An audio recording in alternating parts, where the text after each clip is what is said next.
여러분 안녕하십니까? 주말과 휴일 잘 보내고 계십니까? 야, 오늘 재밌는 주제가 많은데요. 고소의 전략 김용남 전 의원님 모시는데 워낙 내용도 좋고 우리가 취재한 것들을 또 여러분들과 공유를 하고 싶은데요. 우선 이제 김용남 전 의원님 소개부터 하겠습니다. 어서 오십시오. 네, 안녕하세요. 예. 오늘 이제 통일교 특검 언제 출발하느냐 이것도 좀 논의를 해야 하고 김병기 또 원내대표와 관련된 거치 문제 본격적으로 논의가 되고 있습니다. 이재명 대통령이 금융주주 회장 이게 자기들끼리 아예 뭐 카르텔을 형성하고 은행 좌지우지하고 있다 이런 이야기 때문에 와 은행 시중은행 이렇게 되느냐라는 문제 그리고 정의선 현대자동차 그룹 회장의 아들이 음주운전했는데 이거 봐주기 한다고 난립니다. 현대도 난리고 대한민국 내로라 하는 언론들도 그거 봐주기 하면서 이게 상당히 논란이 있는데 이런 내용 빨리빨리 그리고 재미있게 여러분들께 유익하게 전해드리겠습니다. 통일교 특검 문제 바로 이야기하겠습니다. 하려고 합니까 말려고 합니까? 여야 간에 특검 하겠다고 제안하고 전격적인 수용을 했는데 진도가 안 나갑니다. 하기로 한 거죠. 예. 근데 내심은 하기 싫어하는 것 같아요. 야, 그건 이제 충격적인 이야기인데. 하겠다고 했는데 네. 특검 누가 추천하냐 추천권을 놓고 매일 싸우고 있습니다. 네가 올리 내가 올리 이러면서 그럼 특검이 혹시 못 갈 수도 있습니까? 근데 못 가게 되면 부담이 양쪽 다 커지지 않을까요? 예. 결국에는 왜 못 가는지 국민들이 다 이유를 아실 거거든요. 예. 결국엔 이 수사의 핵심은 통일교에서 이루어진 범정치권에 대한 로비 의혹이잖아요. 그러니까 여야가 다 포함되는 거잖아요, 이거는. 근데 결국엔 뭐 우여곡절 끝에 하기로 했는데 추천권을 누구에게 주느냐를 놓고 결렬돼서 못한다? 그거를 국민들께서 뭐 용납하실까요? 자, 그래서 여쭤보겠습니다. 이제 부장검사 출신이신데 실제로 특별검사를 추천하는 건 추천권. 두 번째 건 특별검사로 추천된 사람이 있으면 마지막에 대통령이 두 사람 중에 한 사람을 임명하지 않습니까? 네. 이 과정에서 누구를 추천하느냐가 수사의 최종 결과에 미치는 영향이 있는지 있다면 어느 정도인지 그것이 그렇게 중요한 것인지 좀 여쭤보고 싶은데요. 결국에 모든 일은 사람이 하는 거기 때문에 어떤 사람이 뽑히느냐에 따라서 결과에 영향을 끼칠 수는 있죠. 근데 특검의 특성 중에 하나는 특별검사 이외에 이제 수사팀 구성되는데 이게 검찰, 경찰, 뭐 때로는 국세청이나 뭐 금감원 등등에서 파견을 받는단 말이에요. 그러니까 여러 기관 소속의 사람들이 섞이는 이른바 잡새꾼이에요. 그러니까 출신 기관이 다 다르기 때문에 어느 한쪽으로 확 몰아가거나 아니면 야 이거는 우리가 그냥 속된 표현으로 묻자 한다고 비밀 유지는 잘 안 돼요. 그러니까 한 기관이 할 때보다는 그래도 객관성이나 공정성을 갖고 수사가 이루어질 가능성이 높은데 근데 최종적인 결정 권한은 특별검사가 갖는 거니까 아무래도 그 특별검사의 어떤 성향이나 의지가 반영될 여지는 있겠죠. 그래서 영향이 있지만 수사 자체가 O가 X가 된다든지 이렇게는 할 수가 없어요. 그건 어려운 구조죠. 자, 그러면 추천을 개혁신당이다 국힘에서 하는 사람은 아예 민주당에 불리하게 특별검사 두 사람을 추천하고 그 특별검사는 대통령 임명을 받아서 민주당만 다 죽이고 국힘은 액세서리로 넣자. 이렇게 현실적으로 임명된 그 검사가 특별검사가 하겠느냐. 바깥에 나서 이제 들어가는 대체로 판사 검사 출신들의 변호사들이 들어갈 거 아닙니까? 그게 이제 구조적으로 가능한가 제가 좀 이제 여쭤보고 싶은 거예요.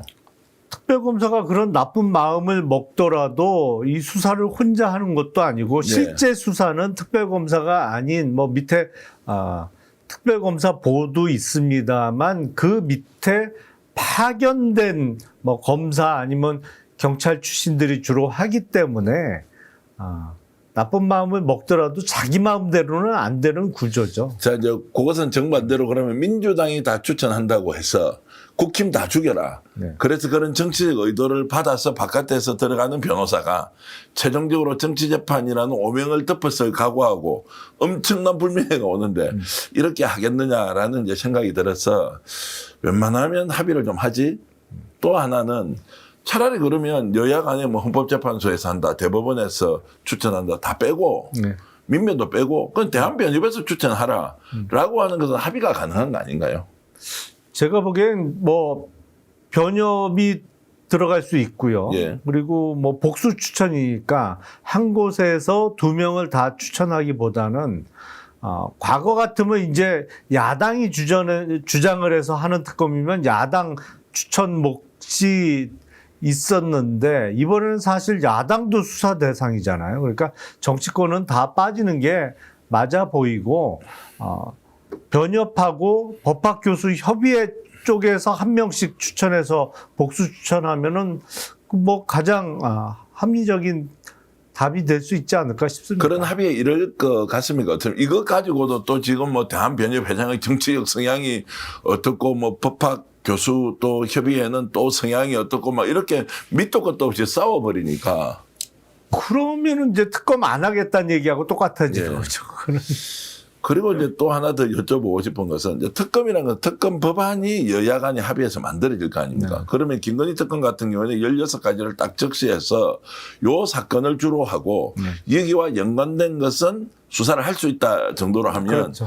수사의 범위가 정해져 있는데 자, 특검이 구성이 되면 그 수사의 범위에 따라서 기간도 이제 정해져 있고 수사의 내용도 담겨 있다고 보면 그렇게 여야 간의 공방을 치열하게 하면서 옳다 그러다 따질 게 아닌 것 같은데 어떻습니까? 실제로 다 넣어놓으면 안 됩니까? 아니, 물론 개별 사안이 들어가고 맨 마지막에 이제 위사안과 관련해서 인지하게 되는 부분을 수사할 수 있는 그러니까 맨 밑에 포괄적으로 수사할 수 있는 권한이 들어가죠. 근데 특검은 항시적으로 존재하는 기관이 아니잖아요. 네. 이게 뭐 3개월 아무리 길어도 5개월 내지는 6개월 정도의 활동 기간이 딱 정해져 있는 곳이기 때문에 모든 수사를 뭐 끝까지 할 수는 없는 것이고 주요 항목별로 이루어질 수밖에 없어서 결국엔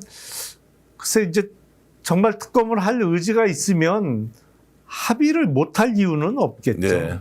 그 지금은 이제 흰개류기 정도이고 전격적인 합의는 할 것으로 우리가 그냥 합리적으로 예상해도 되겠죠. 설마 이걸 안 하고 있다가 양쪽에서 완전히 난타전하면서 이게 뭐 밑도 끝도 없이 이렇게 싸움을 하면 이걸 바라보는 국민들이 얼마나 피로감이 많이 생기겠습니까? 그렇죠. 그러면 속셈이 드러나는 거죠. 예. 정말 특검이 출범하지 못하게 된다고 하면 결국엔 정치권에 대한 수사를 하기 싫었던 거구나 이렇게 생각할 수밖에 없겠죠. 벌써부터 나오는 이야기가 원래 이제 민주당은 안 받을 줄 알고 국힘에서 아예 세게 나갔는데 민주당이 갑자기 받아버리니까 이게 갈 수가 없는 상황이다. 뭐 이런 이야기도 지금 나오거든요. 근데 특검 수사가 시작되면 아무래도 민주당보다는 국힘 쪽이 더 많이 나올 수밖에 없어요. 네. 구조상 그렇죠. 네. 왜냐하면 가장 최근에 특히 2022년 3월 대선을 앞두고 그 전 어느 순간부터는 한학자 총재가 당시 그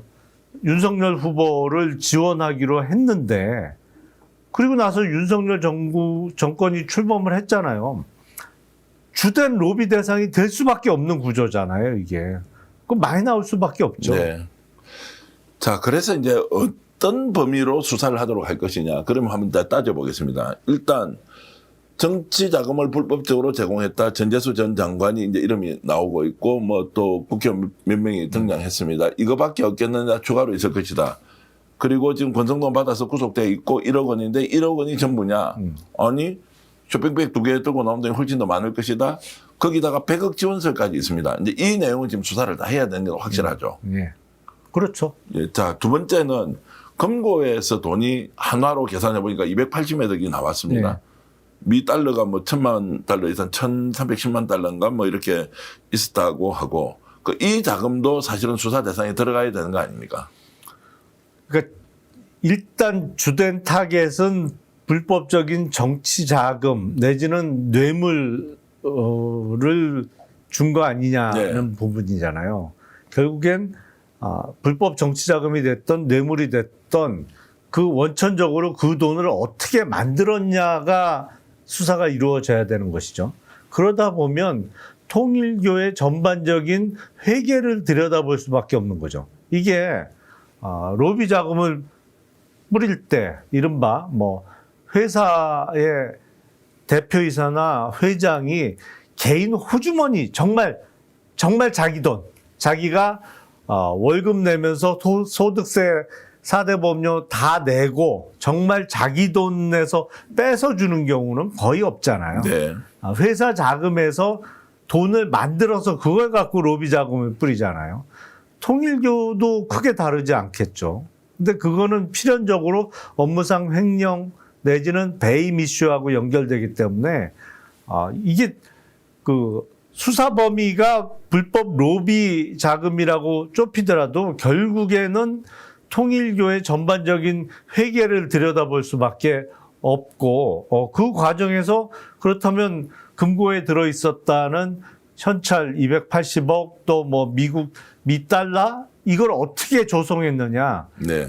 이건 뭐 수사를 안 할 방법이 없죠. 무조건 들어가야 되는 거고 예. 그것이 이제 금원이 어디로부터 이제 흘러나온 것인지 세금은 제대로 냈는지 불법적으로 갔는지 이제 따진다는 것이고 그래서 하나 더 들어가야 할 것이 600억 원 라스베가스 도박 자금과 관련해서 미국 이제 세무당국에서 수사를 이제 조사를 시작했고 한국에서도 이제 고발이 돼서 춘천경찰서에서 수사를 했거든요. 이게 지금 오간데 없습니다. 뭐 공소시효가 지났다 아니다 그 확인된 게 뭐 2018년 19년이다 이제 이런 이야기까지 막 섞여 있는데 심지어 2020년까지 이제 연결이 돼 있던데 이것도 수사 대상에 적시해야 되는 거 아닙니까? 어떻습니까? 아무래도 그렇겠죠. 예. 이거는 뭐 돈과 관련된 것이고 기본적으로 그 어마어마한 돈을 어디서 마련했느냐? 이게 교단 돈일 가능성이 큰 것이죠. 네. 뭐 교인들의 헌금이 됐던 어쨌든 교단의 돈을 갖고 도박에 이용했다고 하면 그거 자체가 또 업무상 횡령과 또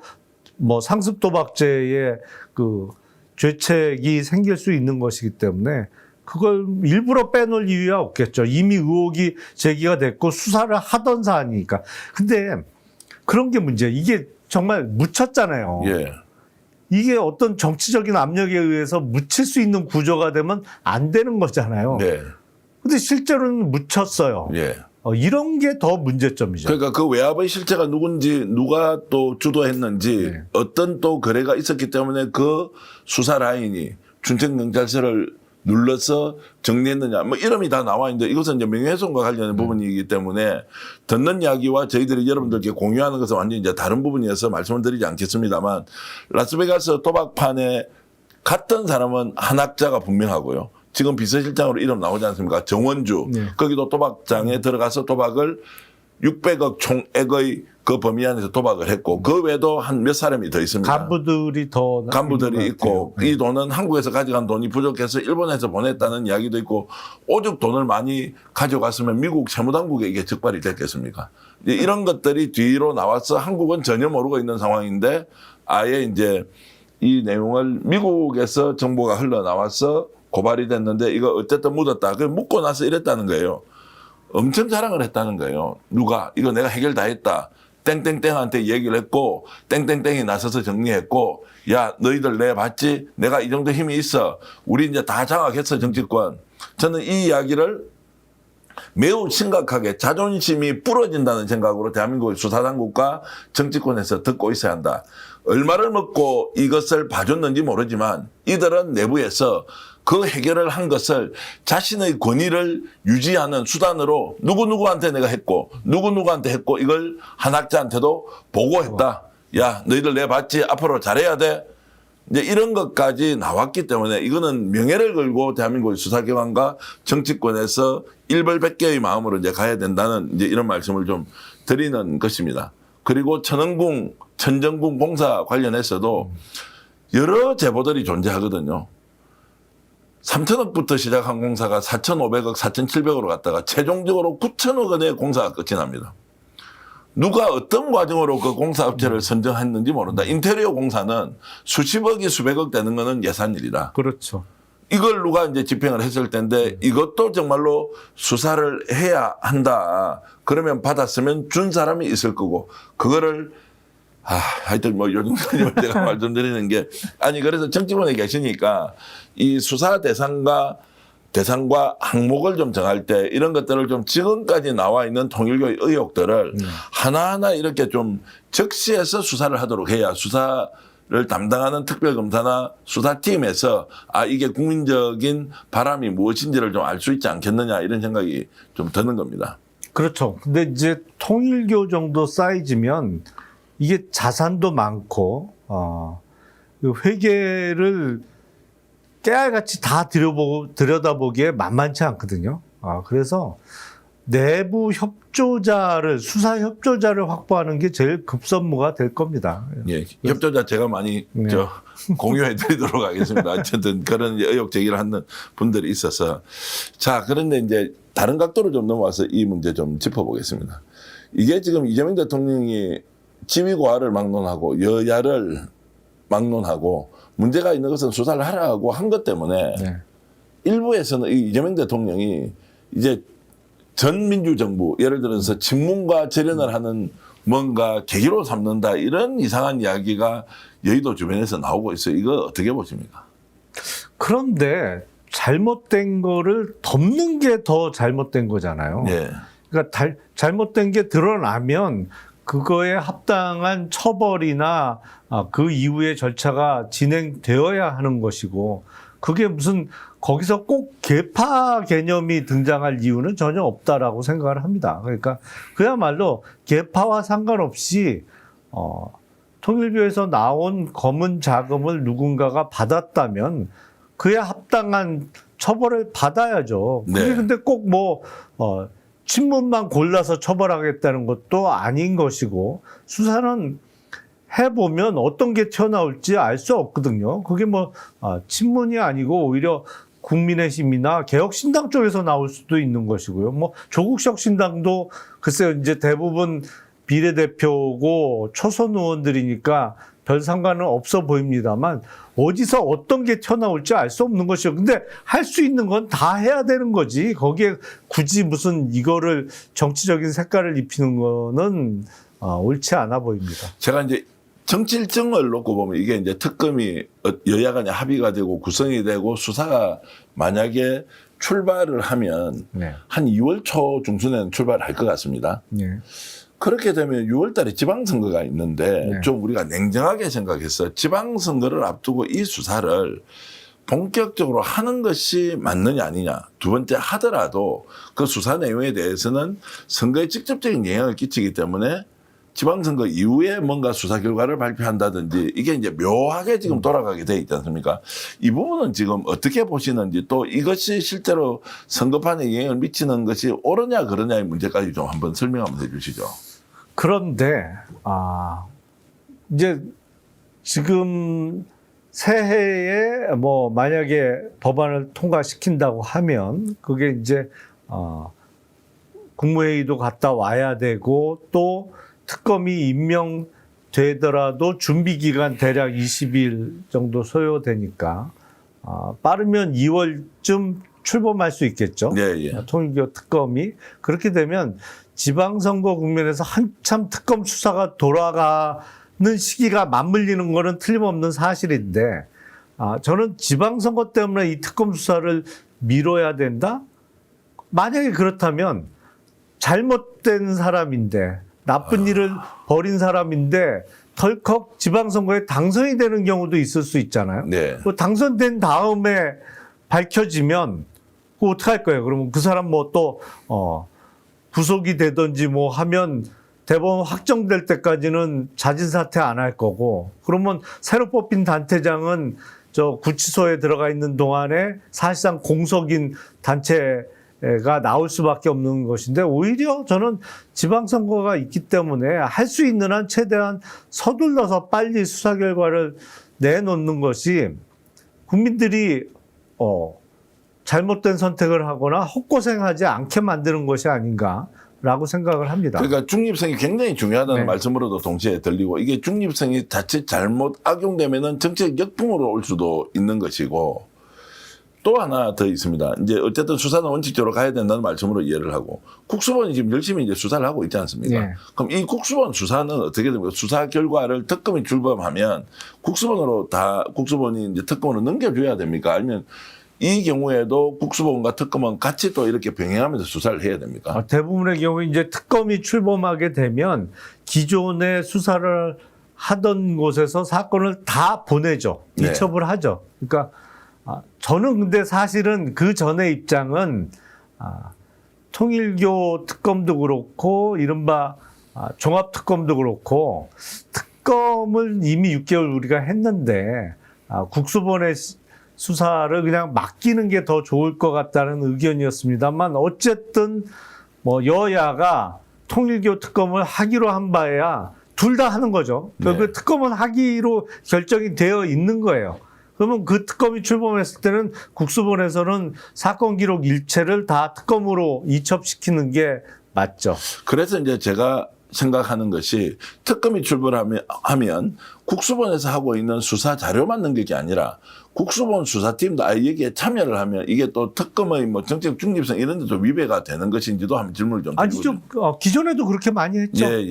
특검에 기존에 수사를 하던 뭐 경찰이 됐던 검찰이 됐던 그 수사팀의 상당수가 특검에 파견을 가죠. 네. 그렇게 이어서 사실상 하면 되겠죠. 그러니까 효율성이 상당히 높은 예. 방향으로 정리를 해서 어느 한쪽에서 딱 수사를 하고 그 결과를 국민들에게 알려주는 방식이 좋겠다라는 이제 생각이 들어서 요즘 시청자 여러분, 대한민국 국민들이 뭐 저도 마찬가지인데요. 웬만큼 수사기관들이 하는 기획보다 더 나은 경우가 있다. 왜냐하면 이렇게 이제 여론을 모아서 가면 여론도 좀 더 구체적으로 전달돼서 경우에 좋지 않겠느냐 이런 생각이 드는데 특검 논란 좀 많이 안 하면 좋겠습니다. 빨리 출발시키려면 예간에 합의해야 되고 양쪽이 인정할 만한 것 이런 것들로 결론 내는 것이 바로 정치력 아니냐라고 좀 여야의 말씀을 드리고 싶고요. 김병기 원내대표 건으로 좀 가보겠습니다. 오늘 이 방송이 이제 나가는 시점에 김병기 원내대표가 거취 결정을 했는지 안 했는지 일단 알 수는 없는데 이게 왜 이렇게 피로감이 높아집니까? 이 건은요. 그러니까 이게 지금 점점 확전이 되는 양상이잖아요. 그러니까 처음에는 김병기 원내대표실에 근무하다가 그만둔 보좌진 출신들이 아마 제보를 하는 거 아니냐라고 하는데 시작은 사실 꽤 오래됐죠. 김병기 원내대표 후보 시절에 터진 것부터 시작이잖아요. 이른바 아들 문제와 관련해서 네. 어떤 국정원 취업 관련한 청탁이 있었던 거 아니냐 뭐 이런 등등부터 시작이 됐었는데 그럼에도 불구하고 원내대표 당선이 됐어요. 그래서 한동안 잠잠했는데 최근에 대한항공에서 숙박권을 제공받은 거 아니냐, 뭐 그리고 종합병원에서의 특혜 등등, 뭐 또 공항 이용과 관련한 의전 특혜 등등 의혹이 계속 진행되는 와중에 또 이번엔 김병기 원내대표 측에서 보좌진들의 단톡방 내용을 또 언론에 공개하면서 이런 나쁜 얘기도 나눴었다 뭐 이러면서 점점 전선이 넓어지면서 커지는 양상인데 그러다 보니까 국민들 특히 민주당 지지자분들 사이에서는 너무 오래 끄는 거 아니냐. 그러니까 말씀하신 대로 네. 좀 피로도가 쌓여가고 있죠. 예. 이정 대통령이 뭔가 좀 국정 운영 성과를 내가 이거 지금 이야기해도 막 바빠 죽겠는데 갑자기 이게 터지니까 다 덮어버린다 이런 느낌이 들기도 하고 뭐 방송에서 여러분들께 좀 말씀을 드리면 김병기 원내대표 쪽에 일하다가 앙심을 품고 나갔던 그 사람들의 행위가 저는 뭐 정당하다는 생각 별로 안 들지만 이 사람들이 바깥에 나가서 뭐 다른데 또 직장을 좀 구했던 모양이죠. 여기다가도 또 뭐 좀 연락을 해가지고 그 사람들 문제가 많다라고 이제 정보를 전달해주고 거기에서 또 잘렸는 모양이에요. 이게 뭐냐 이게 막. 근데 하필 그 새로 구한 직장이 지금 전국에서 들썩들썩한 제일 시끄러운 직장이잖아요 지금. 그러니까 거기가 쿠팡이었던 모양이에요. 근데 이 사람이 또 잘렸는데 그런 이야기까지 이제 들리니까 야 이게 우리가 그냥 뭐 당사자 간에 뭔가 이제 좀 싸움이 심하다. 그래서 뭐 법적으로 명예훼손이다 간다 이런 게 아니고 이걸 막 우리가 가져와서 주제로 다루기에는 이게 너무 지금 좀 안타깝다는 표현도 그렇고 정말 이렇게 해야 되나. 그래서 이제 두 가지가 있는 것 같습니다. 하나는 진위 여부에 대한 걸 이제 봐야 되고 서귀포 칼 호텔 네. 뭐 가보셨겠지만 워낙 유명한 데니까 저는 못 가봤는데. 예, 저는 뭐 몇 번 가봤는데 거기 뭐 굉장히 이제 좋은 곳인데 네. 오래됐지만 어쨌든 풍경이 아주 좋은 이제 그 대한항공 호텔인데 뭐 거기에서 160만 원짜리다 뭐 30만 원짜리다 받으면 안 되잖아요. 뭐 160만 원은 그러면 받으면 안 되고 30만 원 받아도 된다는 것도 아닐 텐데 요 문제는 요 문제대로 깔끔하게 정리했어야 되는 또 한겨레 신문이 뭔가 의도를 가지고 기사를 썼다는 식으로 또 좀 느낌상 주니까 그래서 이제 이 내용과 관련해서는 진위 여부에 대해서는 좀 밝히고 거기에 대한 것들을 조치해야 하는 것. 또 다른 하나는 이제 갑질 논란과 관련된 부분은 또 그것대로 좀 가야 되는데 일단 지금 김병기 원내대표 어떻게 하는 게 좋겠습니까? 뭐 우리는 지금 이제 결정이 안 나 있는 상황에서 본인 굉장히 억울해 한다고 하더라고요.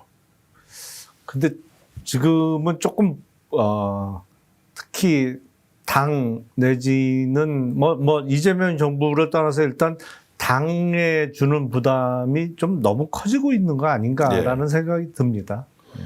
국민의힘이요. 예. 이 사안에 대해서 적극적으로 비판을 하잖아요.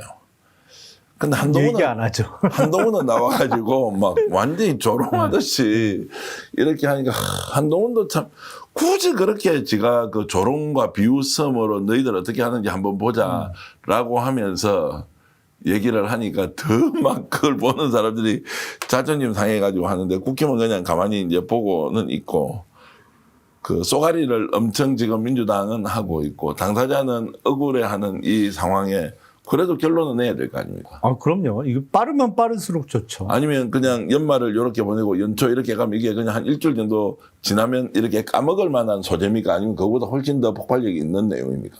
그런데 지금까지 나온 그 문제 제기가 다냐라는 의문점이 있는 거죠. 네. 이게 시간을 더 끌면 뭐가 더 나오지 않을까? 그리고 그게 한두 명도 아니고 지금 6명이라는 거잖아요. 보좌진 출신들이. 그 6명이 각기 하나씩만 더 내놔도 6개가 될 텐데 지금까지 제기된 의혹이 전부냐? 아닐 가능성이 높아 보이죠.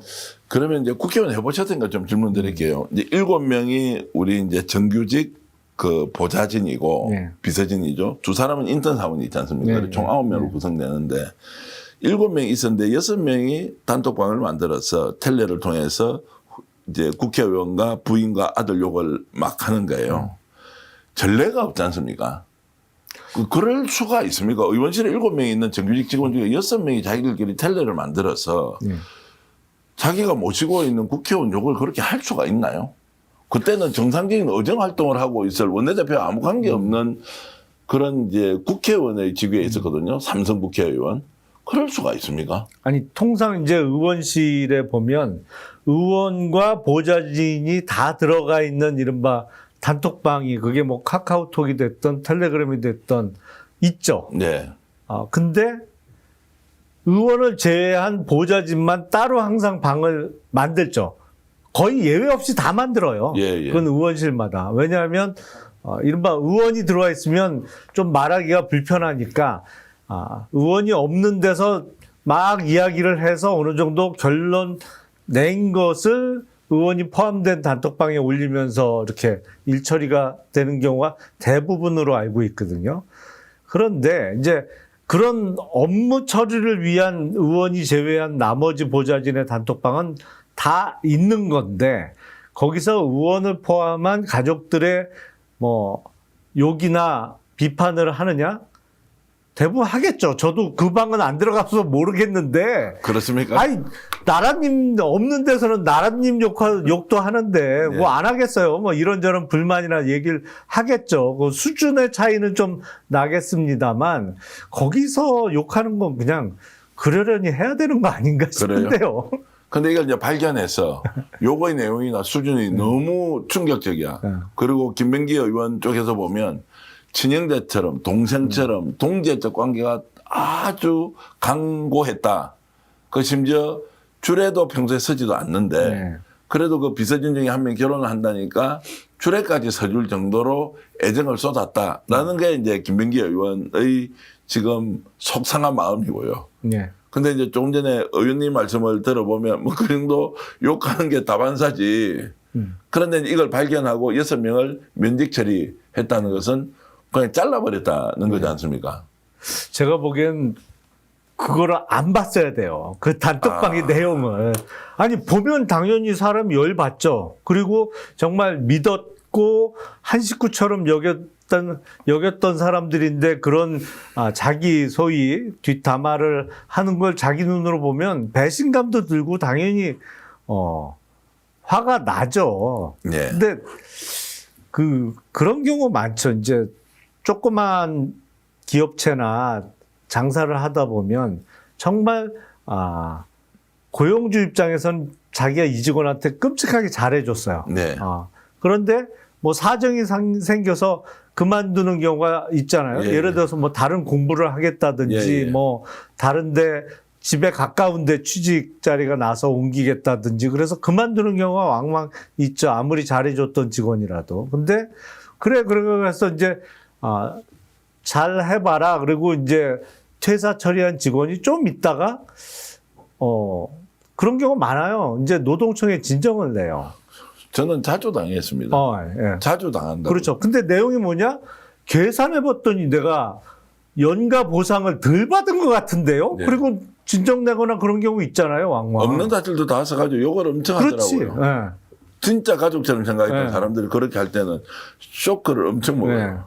근데 이제 처음에는 엄청 쇼크 먹는데 네. 몇 번 당하다 보면 그러려니 하잖아요. 계속 당하고 나면요. 그 뒤에는 아예 이제 계약 관계가 시작할 때부터 그렇죠. 그걸 예상하고 네. 이제 사실은 공사 구분을 하죠.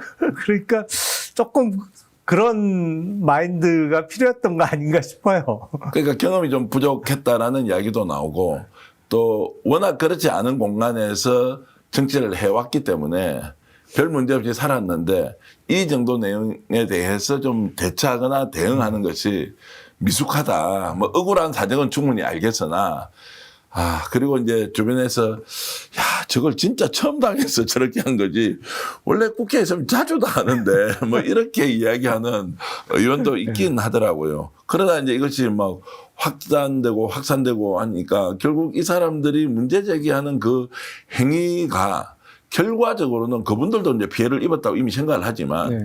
김병기 원내대표가 입는 피해가 훨씬 크지 않습니까?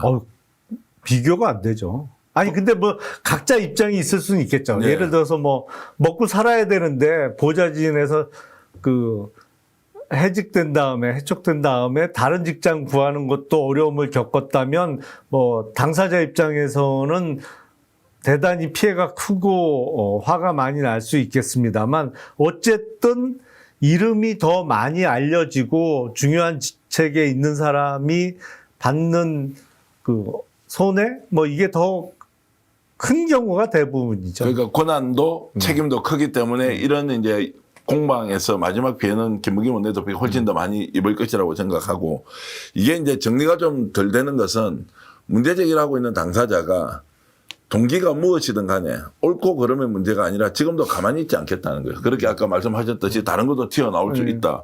그리고 아예 얼굴 드러내놓고 싸우려면 싸우겠다. 이런 이제 상황으로 나오니까 김병기 원내대표가 물러서지 않으면 안 되는 국면이다라는 것까지 그래서 당 지도부에서 이 문제 이렇게 저렇게 고민을 한다는 것까지 이제 말씀을 드리고요. 뭐 이 방송이 나가는 시점에는 거치가 결정이 되었을 수도 안 됐을 수도 있지만 그 내부에서 지금 이루어지고 있는 이렇게 매우 심각한 수준으로 봉합이 되기보다는 더 확산되고 있는 상황이라는 말씀을 드리고 현명하게 김병기 원내대표가 좀 판단하면 좋겠다 이 말씀까지 좀 드리겠습니다. 사실 다른 주제로 좀 넘어가서 김용남 전 의원은 사실 금융 분야에 굉장히 전문성을 가지고 있지 않습니까? 근데 우리는 이제 국회의원 할 때 의정활동 잘했다, 뭐 대중들과 굉장히 친화력이다 이런 쪽이지만 실제로 금융문제 전문가인데 그래서 오늘 이야기 좀 해보겠습니다. 이재명 대통령이 대한민국 지금 금융지주 체제와 관련해서 제가 이건 해석하는 겁니다. 자기 것도 아닌데 네. 지주 회장이 되면 이사 선임 다 해놓고 장기 집권도 가능하고 자기 마음대로 그 지주 산하에 있는 모든 기관장 임명 거 꺼가지고 재벌 총수보다 더 낫다 지금. 이거 문제가 많고 내부 부패 카르텔 아니냐라고 이제 대통령이 지적한 부분에 대해서 우선 평가 한번 해 주시죠. 저도 120% 공감합니다. 예. 사실은 금융지주회사는 아주 대표적인 소유 분산 기업이죠. 그걸 이제 다른 말로는 주인이 없다라고 표현할 수도 있습니다만 뭐 주주가 수백만 명이 나눠 갖고 있는 구조잖아요. 그리고 그 중에 제일 주식 지분이 많은 사람이 금융지주 회장으로 가는 게 전혀 아니잖아요. 네. 그런데 한 번 금융지주 회장이 되면 이사회 구성을 본인이 하죠. 그러면서 특히 뭐 사내이사도 그렇습니다만 요새 그 많은 숫자의 사회이사를 자기에게 그 자기와 친분이 있는 사람, 자기 말을 잘 들을 사람들로 사회이사를 주로 뽑는단 말이에요.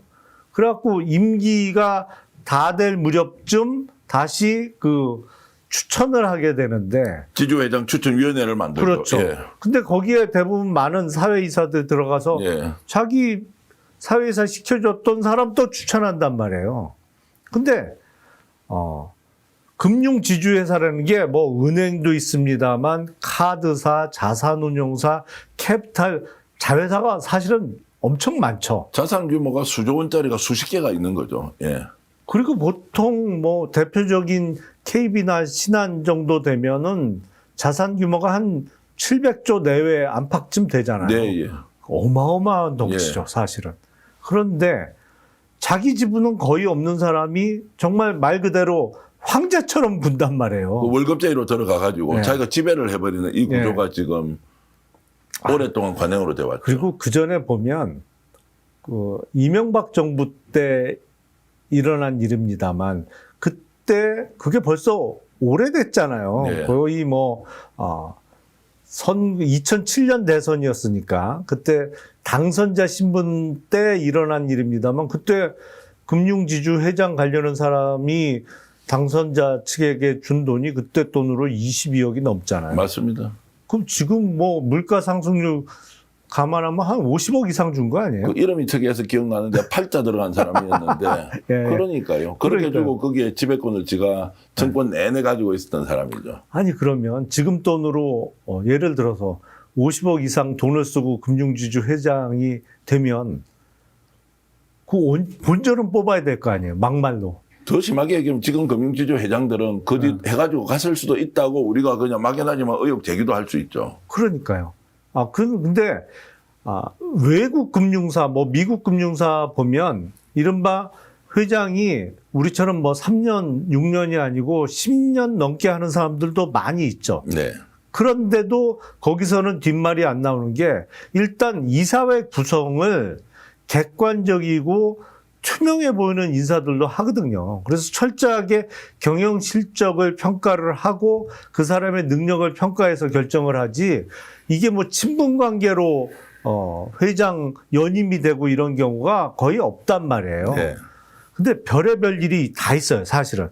이 주인 없는 회사, 뭐 다른 말로 소유 분산 기업의 회장이나 경영권을 진 사람들이 어떻게 하냐면 그 이사들을 데리고 해외 출장을 가끔 갑니다. 네. 회장이. 그야말로 호화 해외 출장을 가요. 그러니까 자기 돈 갖고는 도저히 경험해 볼 수 없는 거를 회사 돈으로 출장 명목으로 가요. 어마어마한 돈을 써가면서. 그거 팩트죠. 네, 그건 팩트입니다. 그러니까요. 예. 예. 그래서 자기 팬을 계속 되게 유지를 해요. 근데 자기 돈 쓰냐? 다 회사 돈으로 하는 거지, 그게. 네, 예. 그리고 나중에 주총에서 혹시라도 본인에 대해서 반대표가 나올까봐 여러 가지 작업을 해놓습니다. 뭐 이제 어떤 재단도 만들어 놓고 재단에 자사주를 증여해서 자사주일 때는 의결권이 없지만 이게 재단으로 넘어가는 순간에 의결권이 살아나잖아요. 예, 예. 그래서 또 자기 우호 지분으로 확보해 놓고 그러니까 거기도 자리를 만들어서 나중에 또 주면 되고. 그렇죠. 예. 자기 신복을 심어 놓고. 예. 그러니까 이런 게 없어져야 되는데 실제 그게 대한민국에서 지금 일어나고 있습니까? 그런 경우 어마어마하게 많아요.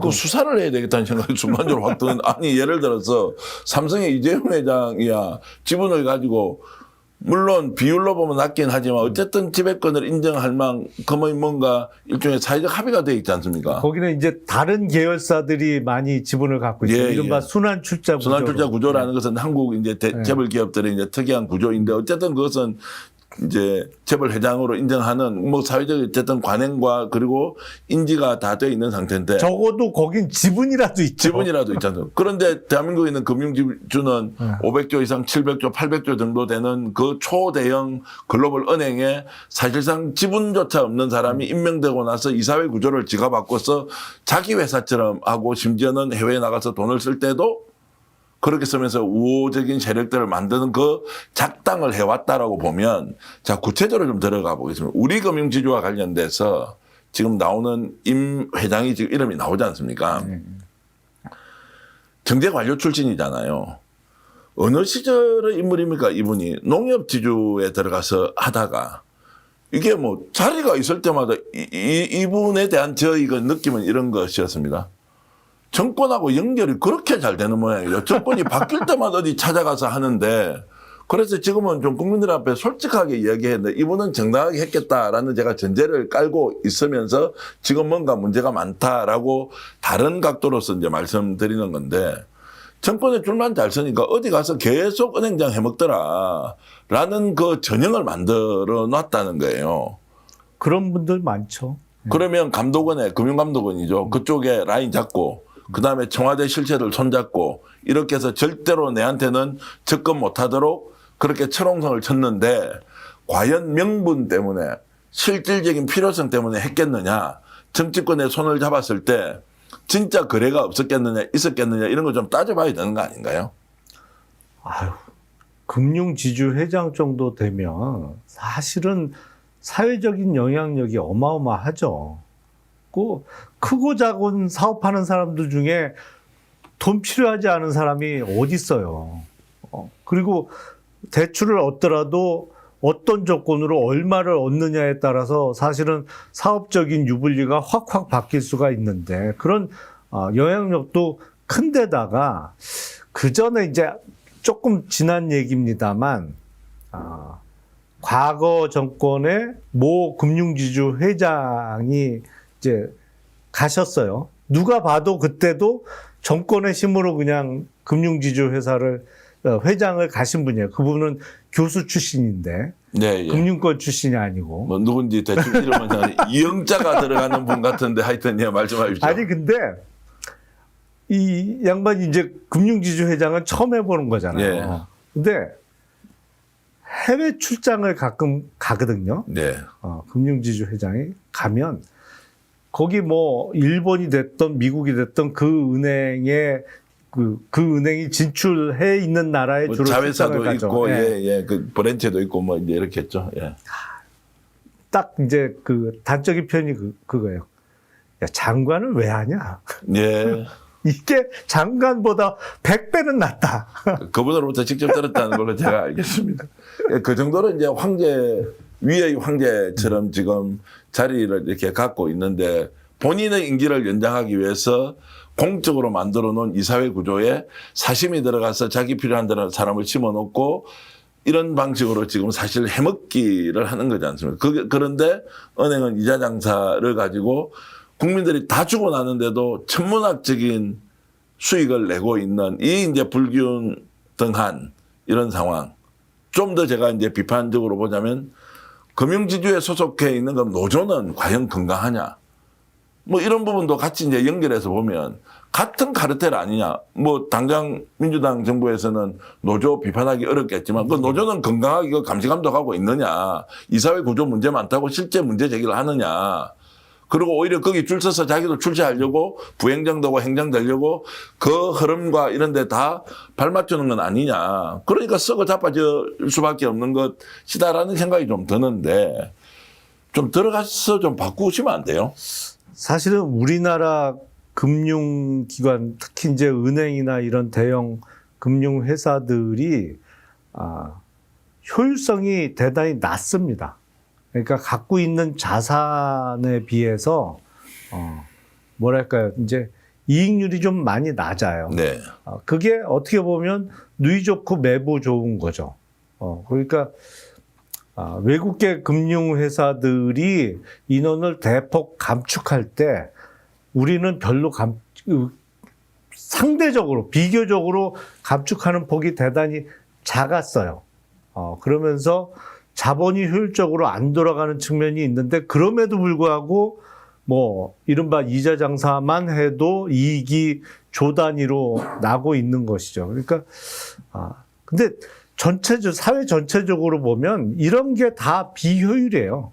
이제 회장의 어떤 부패 문제 그리고 이사회 구성이 객관적이고 공정한 사람들로 구성이 안 되는 폐해가 또 있는 것이고 그런 경영진의 문제를 제대로 따끔하게 지적하지 못하는 노조의 문제도 있는 것이고 근데 그 사이에서 서로 간에는 타협점을 대충 찾는 거 아닌가라는 생각도 듭니다. 뭐 그 타협점이라는 게 이제 좀 건강한 타협점 이런 것보다는 그렇죠. 그냥 봉합 수준의 네. 뭔가 그냥 좋은 게 좋다는 식으로 넘어간다는 것이고. 자, 그래서 이게 이제 현안이 됐기 때문에 이재명 정부 들어서 이사회 구성만큼은 누가 보더라도 객관적으로 투명하게 구성될 수 있다. 이것을 만들어낼 수는 있을 것 같습니까? 노력을 해야죠. 예. 노력을 해야 되고 사실은 이제 지금까지 이루어진 이재명 정부뿐만 아니라 특히 이제 전 정권 내에서 문재인 정부에서 이루어졌던 내용까지 토탈해서 보면 개혁이 주요 타겟이 어디냐면 이른바 주인 있는 회사의 지배주주의 의결권의 영향력을 좀 제한하는 쪽에 네. 특히 이제 뭐 감사위원을 뽑는다든지 이럴 때는 3% 룰을 만들어서 지배주주의 영향력을 좀 줄이는 쪽의 개혁 작업은 꾸준하게 지금까지 이어졌거든요. 근데 그건 주인 있는 회사를 대상으로 하는 개혁 작업이었고 네. 이른바 이런 소유분산 기업, 금융지주와 같은 주인 없는 회사를 상대로는 아직까지는 그렇게 크게 유효한 개혁 작업은 이루어지지 않았어요. 그래서 앞으로는 그 부분도 힘을 쏟아야죠. 그러니까 이제 소유권이 불분명하다라고 하는 것은 따지고 보면 국민기업이라는 이야기잖아요. 그렇죠. 대한민국 국민들이 주식 가지고 있는 네. 것이고 그 주식 가진 사람이 주인인데 그 대표를 어떻게 지주회장이 지가 임의대로 이사를 선임하고 거기에서 지배권을 강화하는 방식이냐라고 하는 것은 이게 자본주의 경제 논리와도 맞지 않은 것인데 교묘하게 비틀어서 그렇게 하고 있는 것. 네. 그러면 적극적으로 나서서 해야 되는데 자 국민연금이나 우리 연기금 운용을 하지 않습니까? 네. 오히려 강력하게 좀 개입을 해서 이런 부분에서 연기금이라도 의결권 행사 같은 거를 하려고 마음먹으면 가능하지 않습니까? 사실은 제가 제일 아쉽게 생각하는 부분 중에 하나가 바로 말씀하시는 부분입니다. 그러니까 우리가 적극적으로 그냥 뭐 배당금을 받거나 아니면 주가의 상승을 노리는 것뿐만 아니라 조금 적극적으로 행동에 나서서 회사의 전반적인 경영 능력 아니면 이익 창출 능력을 개선시키려고 노력하는 거를 이제 주주 행동주의라고 표현을 하는데 사실은 우리나라에서는 개미 투자자들이 주로 주주 행동에 나서는 경우가 가끔 있는데 원래는 말씀하신 대로 국민연금과 같은 대규모 자금을 굴리는 곳 연기금에서 열심히 해야 되는 게 주주 행동주의예요. 그런 데서 특히 금융지주나 이런 데에 투명성 요구를 해야죠. 네. 그래서 적극적인 경영의 개선을 요구를 해야 되는데 여태까지는 우리가 국민연금을 포함한 연기금이 가장 주주행동주의의 소극적인 곳이었습니다. 네. 이거는 고쳐야죠. 그래서 제가 대한민국 은행이 글로벌 시장에서 엄청나게 각광을 받고 있고 투자에서도 성공한다는 것도 있지만 은행장 또는 지주회장의 선임 구조가 불투명하고 비정상적이어서 훨씬 더 성장할 수 있는데 그 성장의 기회를 스스로 기득권 구조를 유지하기 위해서 내팽개친 거 아니냐라고 하면 국민들이 나설 수 없으니까 국민들이 내놓고 운영하고 있는 국민연금과 같은 기관에서 적극적으로 개입하는 것이 맞다. 제가 그래서 요즘 시중은행 보면 미래에셋 대우라는 그리고 메리처 뭐 투자증권 이런 데 있지 않습니까? 네.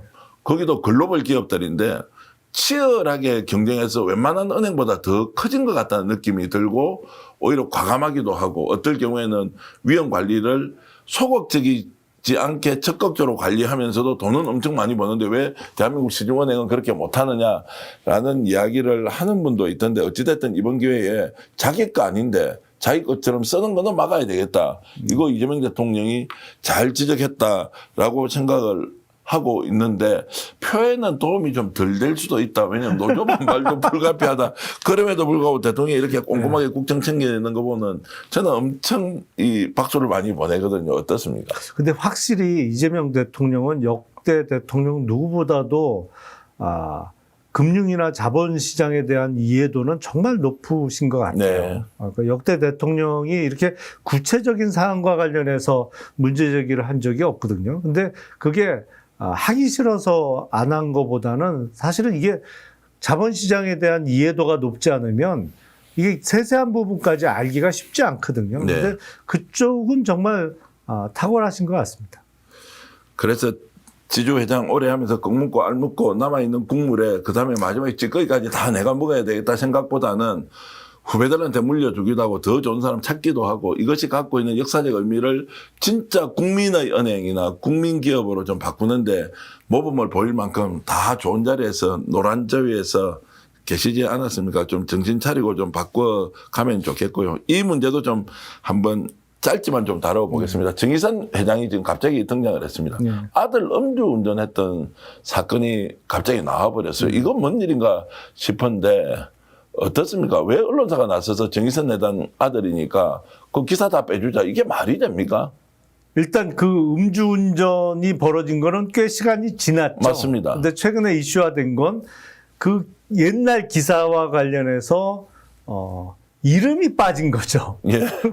이름이 빠져서 기사 검색에서 실명은 대부분 빠지고 현대자동차도 이제 H사로 이렇게 바뀌었죠. H로 바뀌고 뭐 이런 식의 작업이 이루어진 건데 언론사도 사실 언론 회사잖아요. 근데 그런 기업 입장에서 언론계의 기업 입장에서는 현대자동차 같은 거대 기업은 일종의 주님이죠, 주님. 돈 주는 데다. 광고주님. 예, 예. 광고주잖아요. 예, 예. 그러다 보니까 막강한 영향력을 끼치고 그 영향력을 이용해서 실명은 다 걷어낸 것 같은데 근데 이제 언론사가 회사고 거기도 직원들 월급도 줘야 되고 뭐 이익도 조금 남겨야 되는 것은 분명합니다만 이런 식으로 하면 이게 언론사의 본래 기능이 없어지는 거죠, 사실은. 아니 자존심이 엄청 상할 것 같은데 정의선 회장 아들이 과거에 음주운전을 해서 그 기사로 있고 뭐 다 알만한 사람 아는 것인데 이걸 어느 순간에 그거 이제 H사로 바꿔달라. 그 아들 이름 빼달라 이러면 그걸 우리가 숨기면서 덮고 넘어갈 수 있다고 생각할 만큼 세상이 이렇게 우리가 깜깜이 세상이 된 거 아닌 줄 알 텐데 왜 빼주느냐 이 말이에요. 그러니까 이제 첫 번째는 그런 요구를 한 현대자동차 그룹 측, 뭐 예. 정의선 회장 측이 도대체 이게 사회에 대한 이해를 어떻게 하고 있는 것인가 라는 문제점이 발견되고 아무리 광고주지만 그런 무리한 요구를 했을 때 또 그걸 들어준 언론사는 뭔가 그러면 사실은 이미 오래전에 보도가 된 것도 이렇게 빼줄 정도면 지금 막 벌어진 일에 대해서 아직 보도가 나가기 전이라면 네. 이거 묻는 건 더 쉬운 거 아닌가? 라는 생각도 들어요. 제가 이렇게 질문 한번 드려볼게요. 이 정도 이제 과거에 우리 아들이 이런 거 관련 있으니까 이름도 나오고 현대자동차 있으니까 이미지 안 좋으니까 정의선 회장이 직접 나서서 야 이건 이제 언론사 이야기해서 내년에 광고 집행 우리가 수천억 하는데 언론사 연락해서 이거 좀 빼라고 좀 요청하세요라고 지시했겠습니까? 아니 왜냐하면 이것은 정의선이 대답을 해야 된다고 보는 거죠. 이 사람은 자기 아버지처럼 쌍팔년도에 기업한 사람도 아니고 그 나이 또래가 비슷하지 않습니까? 좀 뭐 신세대처럼 사업하고 글로벌 그리고 영어도 잘하면서 전 세계에서 투자 자금을 모으고 현대자동차가 이렇게 인류사에 기여하는 큰 회사를 만들었는데 자기 아들 문제 때문에 그 광고 비용을 지출하는 것 때문에 언론사의 이름을 빼라고 지시했으면 이 사람은 기본적으로 인간적인 CEO의 이런 그거 맞지 않다라고 저는 이제 생각을 하고 설마 이제 정의성이 직접 지시를 했겠느냐라는 생각이 이제 하나 드는 것이고요. 아니면 밑에서 이제 알아서 겼다 안 겼다라고 하면 그 사람이 나와서 지금 설명을 해야 한다 지금 국민들한테. 아니면 원래 이름을 다 복귀시켜 놓던지 아니면 우리가 알아서 현대차 아들 정의선 아들 이렇게 그러면 그 사람은 왜 음주운전을 하면 자기가 잘못에 대해서 벌금 900만 원 내고 처벌받으면 됐잖아요. 이걸 다시 우리가 끌어내서 그 사람을 비난할 이유가 뭐가 있습니까? 그 사람 인격은 또 어떻게 되는 거예요? 이제 이렇게 생각하면 참 난감하다 이거. 정의선이가 저렇게 했을 리가 없는데 그러면 중간에 했다면 누가 또 했느냐? 그걸 봐준 언론은 또 뭐냐고. 오히려 정의선 공격하라고 우리 같은데 그냥 정보 제공을 해 주는 것인지 저는 이제 도무지 이해를 할 수가 없습니다. 저는 뭐 최종적으로 현대차 그룹 내에서 이번 일에 대한 결정을 뭐 회장이 했는지 밑에 특히 이제 그 언론 담당하는 쪽에서 홍보 파트에서 했는지 뭐 확인이 필요하겠습니다만 저는 이제 어떤 생각이 드냐면 이 현대차도 또 이제 4세 승계를 준비하는구나. 라는 생각이 들어요. 그래서 이제 지금 어느 법인에 들어가서 일을 하고 있다 그러더라고요. 그러니까 이게 벌써 한참 지난 일인데 예. 왜 그렇게 악착같이 아들 이름이나 이런 걸 뺐겠어요.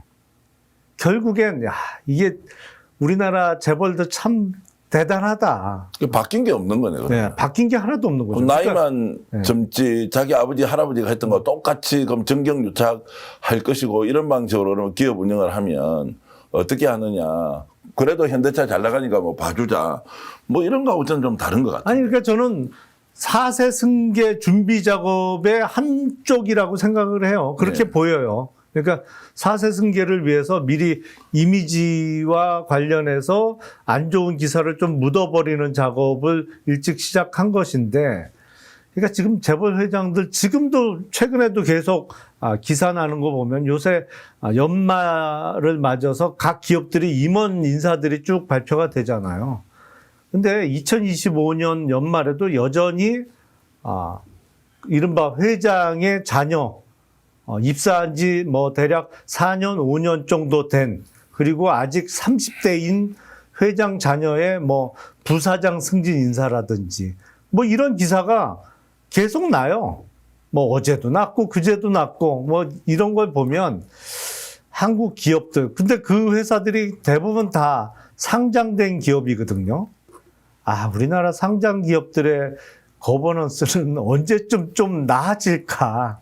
라는 생각이 듭니다. 정의선 현대차 회장이 전선환과 만나서 깐부치킨이 막 손님들이 밀려들어서 이런 로컬 대한민국 브랜드도 이제 깐부치킨이 굉장히 유명해지는데 얼마나 많은 사람들이 박수를 보내고 했습니까? 현대차 잘 만들어서 우리 잘 쓰고 있죠. 그런데 자녀 문제와 관련해서 이런 식으로 해야 되겠습니까? 정말로 국민 주권 정부가 아니라 글로벌 시장에서 전 세계인을 상대로 상품을 판매하고 있는 그 회사의 회장의 아들이 술을 먹었다. 첫째, 술을 먹지 않아서 해야 되고 음주운전 안 해야 되고요. 두 번째, 음주운전하다 걸렸으면 900만 벌금 내고 끝났죠. 앞으로 반성하면서 승계가 필요하면 할 때도 있겠죠. 과거에 이런 내 잘못이 있었습니다. 그러나 나의 역량은 능력은 충분히 이걸 잘할 수 있습니다. 라고 하면서 그 본인이 갖고 있는 흠결이 오히려 경쟁력이 되도록 하는 그런 마음으로 나와서 있는 사실을 진솔하게 고백하고 가야 되지 광고비 많이 주니까 너희들 언론사 기사 다 빼고 덮어놓아라 라는 방식으로 가겠다라고 하면 우리가 그래도 어쩔 수 없네 현대차 힘도 세고 돈도 많으니까 이렇게 굴복을 해드리는 게 맞습니까? 아니면 지금처럼 국민들 앞에서 따져주는 게 맞습니까? 가덕도 신공항 공사하다가 현대건설이 갑자기 짬짬이가 드러날 것 같아서 윤석열, 김건희와 뭔가 연계가 되었다. 그 당시 현대건설 사장이 어떤 짓을 했는지 지금 수사를 받고 있는데 이 최종 결정은 정의선이가 했을 가능성이 매우 높다라는 이야기도 나오지만 증거가 없기 때문에 특검을 수사하지 않기 때문에 뭐 이것도 그냥 그대로 넘어간다라고 했는데 정의선 회장이 이 방송을 보든 보지 않든 현대차가 그렇게 해가지고 어떻게 국민들한테 신망을 얻을 것이냐. 태도를 보고 결정하는 국민도 굉장히 많다. 오히려 그 좋은 경쟁력을 국가와 국민을 위해서 이재명 대통령 앞에 와가지고 미국 가서 정말로 협상 잘해줘서 고맙습니다라는 그 진심을 국민들 앞에 보이려면 자신의 아들이 갖고 있는 허물도 어쩔 수 없는 내 운명이다라는 생각으로 가는 것이 정도 경영 아니겠나 이 말씀을 제가 좀 드리고 싶은 겁니다. 제가 감나라 배나라 할 처지는 안 되는데요. 제가 주제 파악은 잘하면서 그래도 얘기를 하겠습니다. 아니 그래도 이번에 문제된 언론사보다 스픽스가 훨씬 훌륭한 거죠. 여기는 뭐 빼달라고 한다고 빼주진 않잖아요. 뭐 그래도 우리도 이제 김치도 팔아야 되고 활방어에도 팔아야 되고 뭐 제조개 이제 그 제조개도 팔아야 되는데 어쨌든 이제 그렇게 하는 것과 큰 기업 글로벌 기업이 국민들 앞에 더 엄중한 책임감을 가지고 움직여줘야 한다. 혹시 그런 관행이 남아 있으면 과감하게 정말로 양도 일단의 자세로 아예 칼로 잘라버리라. 그래야 좋은 기업으로 국민에게 신망받는 그런 현대 자동차 그룹이 된다고 생각을 합니다. 오늘 시간이 이렇게 빨리 간 줄 몰랐는데 주제 많이 다뤘지만 내용이 알차고 풍부해서 김영남 전 의원님께 진심으로 감사의 말씀드리고 시청자 여러분들께도 인사드리면서 오늘 방송 모두 마치겠습니다. 방송 끝나면 광고가 따로 제가 이제 녹화를 해놓은 걸 보여드리는데 그 광고도 많이 이용해 주시면 고맙겠습니다. 인사드리면서 방송 모두 마치겠습니다. 여러분 고맙습니다. 네, 감사합니다. 새조개 한상 세트인데요. 파격 특가로 구성되었다. 새조개 살을요. 4인분 400g과 300g 초고추장 무침까지 포함해서 우와 23,000원에 지금 보내드리는 것은 대한민국에 저런 가격 없다. 요즘 겨울에 조개살 제대로 맛보시려면 스픽스 몰에 오셔서 새조개 한상 세트 준비해 주시면 고맙겠습니다. 광고 하나 더 말씀드리겠습니다. 1등급 툭불 눈꽃 로스 제품인데요. 설깃이라는 부위입니다. 200g 12,000원 너무 싸지 않습니까? 다만 구워 드실 때 앞뒤를 바짝 익혀서 이렇게 드시면 안에 살아있는 육즙 즐길 수 있고요. 오래 두시지 말고 바로 드시라 이런 말씀을 꼭 드리겠습니다. 요즘 스테디셀러로 아주 잘 나가고 있습니다. 1등급 툭불 눈꽃 로스 함께 홍보해 드렸습니다. 그리고 김치 광고 잠깐 하겠습니다. 1kg, 10kg 그리고 20kg 이렇게 판매하고 있는데요. 가격 경쟁력 아주 좋습니다. 남도식 김장김치고요. 김치 담그신 분들 혹시 더 필요하시면 김치 담그지 않으신 분들 필요하신 분들 주문해 주시면 와, 더 맛있고 좋은 남도식 김장김치 여러분들께 강추해 드리겠습니다. 여러분 스픽스몰 자신 있다 비교하라 이렇게 슬로건 외치고 있습니다. 고맙습니다. 애청자 전용 상품을 만들었는데 자동차 보험 또한 보험의 점검이 필요합니다. 꼼꼼하게 보장이 돼 있는지 다 체크해드리고 있습니다. 바로 상담 가능하고 즉시 비교 견적해드리는 1644-1226 자신 있다 비교하라. 저희가 스픽스 애청자 전용 상품으로 만든 만큼 1644-1226을 전화주셔서 꼭 상담 받아보시길 바라겠습니다. 여러분들의 응원, 격려 그리고 혜택 돌려드리겠습니다. 여름 민어에 이어 겨울 대방어회 왔습니다. 우와 가격 품질 압도적으로 좋습니다. 28,900원에 400g 이렇게 포장해서 소스까지 함께 보내드리고 있습니다. 스픽스몰 공동구매 전국 최저 가격에 도전합니다. 믿고 구매해 주십시오. 드시고 있는 게 뭡니까? 와 한우 뭉티기 그리고 육회인데요. 어떻게 이렇게 맛있습니까? 당일 도축한 제품 여러분께 보내드리고 있는데 가격 29,900원에 총 400g 대단한데요. 와 쉽게 먹을 수 있다는 여러분 행운 아니겠습니까? 저 믿고 한번 드셔보십시오. 완전 맛이 짱입니다. 자 직접 먹어보겠습니다. 네. 자 어떻습니까? 우와 육회 그리고 뭉티기 우와 자신있다 비교하라 스픽스몰